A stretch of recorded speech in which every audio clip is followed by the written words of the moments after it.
ሰላም ጤና ይስጥልን ውድ የተከበራችሁና የተወደዳችሁ በመላው ዓለም ላይ የምትገኙ አድማጭ ተመልካቾቻችን እንደምናላችሁልን እኛ ፈጣሪ ይመስገን ሰላም ነን። በህዳር 13 2018 ዓመተ ምህረት በአንጋርና ሰቀላ ቀበሌ ላይ በተደረገው ውጊያ ዕለት በተመሳሳይ በዘገባችን እንዳወጣ ነው በባህር ዳር ዙሪያ ወረዳ የግንድሎሚ ቀበሌ ላይ የንጹሃን አርሶ አደሮችን ቤት የአገዛዙ ስርዓት ወንበር አስጠባቂ አድማ ብተና የማህበረሰቡን ንብረት ማውደሙን ገልጸናል። ቤቶች ተቃጥለዋል። ቤቱ ከተቃጠለበት የግለሰቡ አንደበት እንደሚከተለው እናዳምጣለንና አብራችሁን ቆዩ። ስምክንና ቀበሌህን ወረዳን አስተዋውቅና እስኪ የነበረውን ሂደት አስረዳን። እኔ ታዘበው ወንድፍረው ታገደ ሰላደኝ በባህር ዳር ዙሪያ ወረዳ በግንድሎሚ ቀበሌ ኗሪ ነኝ። ንጹህ አርሶ አደር ነኝ እና እንደተለመደው የወራሪው የመንግስት ተላኪ እየመጣ በቀበሌያችን ላይ አላማው መሳሪያችን ከታች ሽጠን እላችን ሽጠን የምንገዛው መሳሪያ ገፎ ራሳችን መግደል በመሆኑ በተደጋጋሚ መጣዋልኝ። እኛም በመጠንቀቅም በመረጃም እንደዚያው ያቅማችን ያህል በመከላከል አመልጠናል።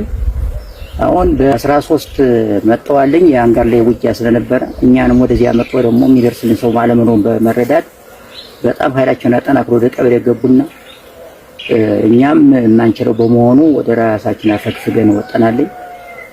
የምኖርበትን 96 ዚንጎ ቤት ነው። ሙሉ ንብረት እንዳለ የልጅ ከ42 ዚንጎ ረጃፍ አለ። ንብረቱን እህሉን በሙሉ ሙጥጥ አድርገው ሳሰደውታል።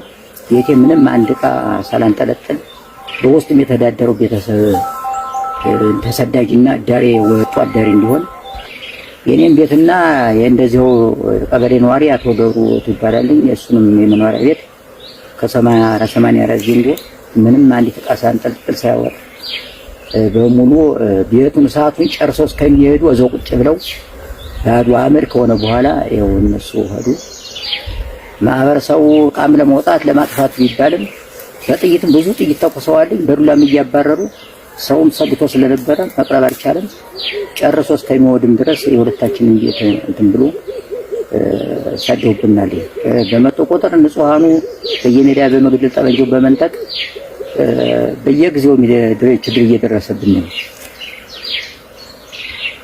ለማህበረሰቡ እንዳጠቃላይ የምታስተላልፈው መልእክት ካለህ ያለውን ሁኔታ አስመልክቶ ማህበረሰቡ የሚያስተላልፈው መልእክት ምንድነው? አሁን ከዚህ ላይ የሚደርስብን ጉዳይ ባለመኖሩ ራሱን ተደራጅቶና ታጠናክሮ ራሱን መጠበቅ ማለት ሰው መምረጥ አይችሉም። ዝም ብሎ ያገኙትን ነው የሚመቱ፣ ያገኙትን ነው የሚቀሙ። ዝም ብሎ በቃ መለየት ስላልቻሉ አሁን እኛ እንግዲህ ራሱ ተጠናክሮ ሲያበቁ ሞትና ከምንናጠብ ተደራጅተን ራሳችን መጠበቅ መቻል እንዳለብን ነው የማስተላልፈው። እሺ እናመሰግናለን። ውድ የተከበራችሁና የተወደዳችሁ በመላው ዓለም ላይ የምትገኙ አድማጭ ተመልካቾቻችን የነበረውን እውነት አባታችን አቶ ታዘበ ወንድፍረው በአንደበቱ የነበረውን ክስተት አብራርቶ ነግሮናል። የነበረው ሂደት ማህበረሰቡ እንኳን ቤቱ በእሳት ከተያያዘ በኋላ ማህበረሰቡን ለማጥፋት በሚሄድበት ሰዓት ማህበረሰቡን በመደብደብ በጥይት እየተኮሱ ሽብር በመፍጠር እንዳይቀርብና ቤቱ እንዳይተርፍ በማድረግ እስከ መጨረሻው ሰዓት ድረስ በቦታው ተቀምጦ አድማ ብተና የተባለ ተላላኪ ቡድን የሁለት ንጹሃን አርሶ አደሮች ቤት እንዲወድም ተደርጓል። እናም በመላው ዓለም ላይ የሚገኝ ማህበረሰብ በህዝባችን ላይ እየደረሰ ያለውን ግፍ በጽኑ ሊያወግዝ እና ድምጽ ሊሆን ይገባል። ከዛዎች ከአባታችን አንደበት እንደሰማነው ሁሉም ማህበረሰብ በየቀበሌው ነቅቶ ተደራጅቶ ታጥቆ ቀበሌውንና ራሱን መጠበቅ እንዳለበት፣ ይህ ወራሪ ኃይል በተሰማራበት ቦታ ሁሉ የንጹሃንን ቤት ይዘርፋል፣ ሀብት ንብረታቸውን ያወድማል፣ ህይወት ያጠፋል።